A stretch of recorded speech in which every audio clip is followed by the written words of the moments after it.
শেরপুরের ৩টি মসজিদে বকেয়া বিদ্যুৎ বিল 18,60,000 টাকা।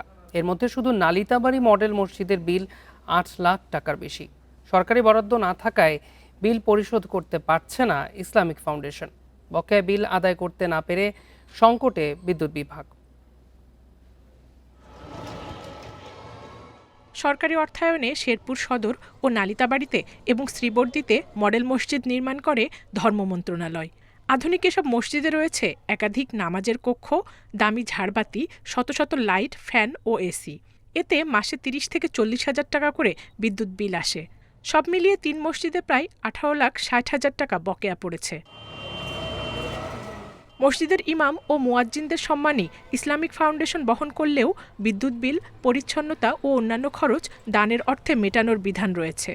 এটা সরকারের আন্ডারে গেছে, সরকার এটার কারেন্ট যা আছে, যাবতীয় যা আছে উনি বহন করবে। আমরা তো সাধারণ মানুষ, খেটে খাওয়া মানুষ, তাহলে 30 থেকে 35,000 টাকা বিল আমরা কিভাবে দেব? আমরা 2 না যদি দেই জাম্মা করে যা বলতে হলে এটা নিজে করে টিসু মিসু এটা কিনন লাগে, তার জন্য আমরা একটা দান বাক্স বানিয়ে দিছি, কিন্তু মসজিদের টাকা তো করে দেওয়া সম্ভব না।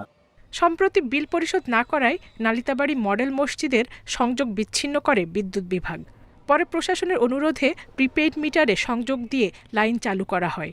3টারই বিদ্যুৎ বিল বকেয়া আছে, তার মধ্যে প্রায় সদর উপজেলায় প্রায় 8.5 লাখ টাকার কাছাকাছি, এবং শ্রীবর্দী মডেল মসজিদে হচ্ছে প্রায় 2.5 লাখ টাকার কাছাকাছি।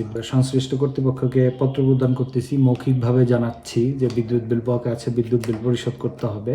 টাকা না থাকায় বিদ্যুৎ বিল পরিশোধ করতে পারছে না ইসলামী ফাউন্ডেশনের স্থানীয় কর্মকর্তারা। মানুষ যে এই মসজিদে দান করবে, কোনো ডোনেশন দিবে, সেই সুযোগটা আমরা খুব একটা পাচ্ছি না। এই কারণে আমাদের শুধু নালিতাবাড়ি বা আমার শেরপুরে এই সমস্যাটা তৈরি হয়নি, সারা বাংলাদেশেই এই সমস্যাটা হচ্ছে।